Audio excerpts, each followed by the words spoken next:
So this is a great film, and it's got that cyberpunk theme. And but first, can you tell us like what was it like to actually set up the design of this film and like the background and like where did you scout the locations and such? Because that must have took a long time for just to get this like theme right, right? Actually, that was the easiest part for us. Surprisingly, people are blown away about that. I used to bartend, and in the basement of our bar, we used to host underground robot fighting. So I met the guy that built the robots. So he had all those props, and I knew about it for a couple of years. And Anna hit me up one day saying she wants to make a movie and she loves like sci-fi stuff and all that. And I told her, I'm like, hey, well, I have this available. If we want to make this movie, let's go for it. But it'll have to be like cyberpunk themed, which is already up my alley. So that was super easy. We filmed it inside of a storage facility. Oh, nice. And so that gave us the freedom to spend as long as we wanted to build it up with no restrictions or, anytime we could go in and fix it up. And yeah, so it was great. Like she pretty much already had the whole set of my imagination because when I get up the script, it was mostly conversations. And then she right away is like, okay, injecting like director's direction into the script and also like scenes and color. Exactly. And then just the entire script came all together when we all three of us sat down and put it together. I'm just so thankful for like Lovina actually have, like she understands my vision and where we're going to go. And it worked out really smoothly.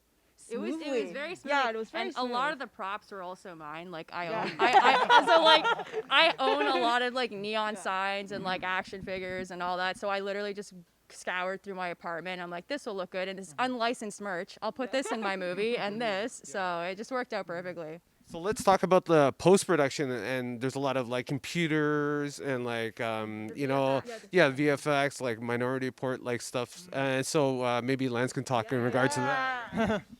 Yeah, so the visual effects, I also do visual effects and motion graphics. So these are a lot of the things that I've been practicing over the years, and I've been wanting to do in a film, and this gave me the opportunity to do it. We had the perfect location, and each of our talents, we just kept adding to it.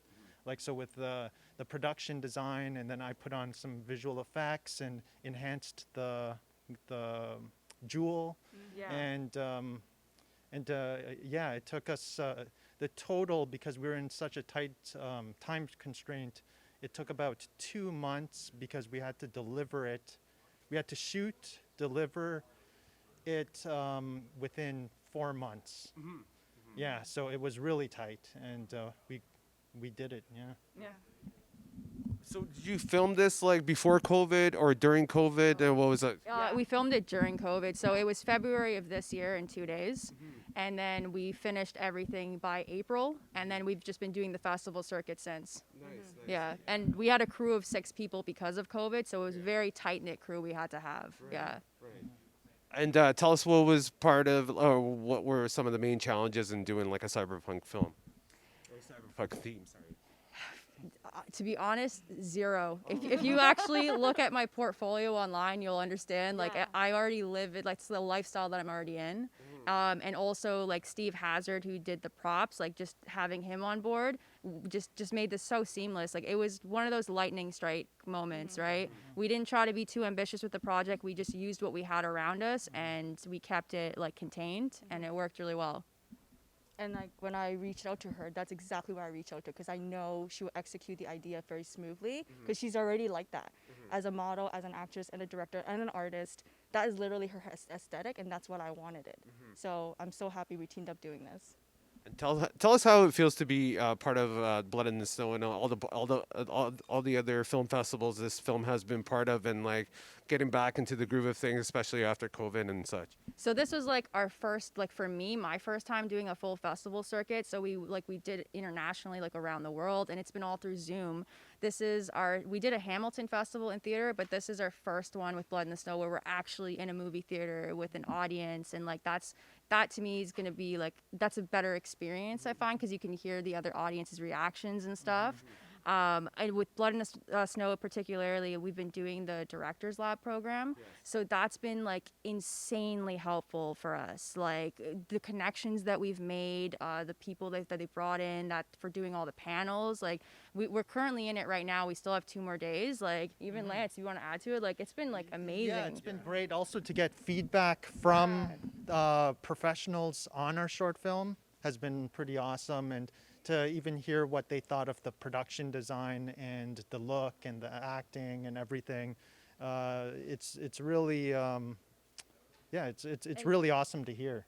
Like my favorite too is like people guessing like how much we spent making the movie because we're like, these are all things that we had. So like people, they're like, was this $85,000 or 35? And we're like, no, it was $4,000. And so they're like, and like it just like blows them away. And so and all these producers are like, whoa, like we want to work with you. So it's been like really awesome. Nice.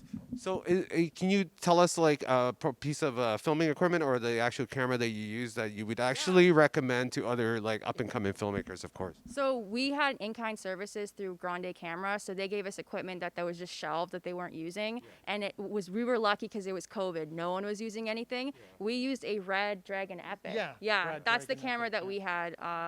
But pretty much like, because I also do photography, I use a Fujifilm camera like when I'm doing that. It's not so much the equipment, it's just knowing really well how to use it and utilizing everything else, because it's not only the camera, it's the set design, the costumes, the makeup, the soundtrack, everything you need to really think out. Don't just cop out on one area. You need to do everything. And also remember to factor in your festival budget too at the end, because that's what your movie should be made for in the end. You want to showcase it to the world, but you want to do it the right way too. Yeah. Well, thank you so much for your time, and I enjoyed the movie, and good luck to you here at the Blood in the Snow Festival, and please talk to us again when you have upcoming projects, and thank you once again. Sure. Thank you for having us.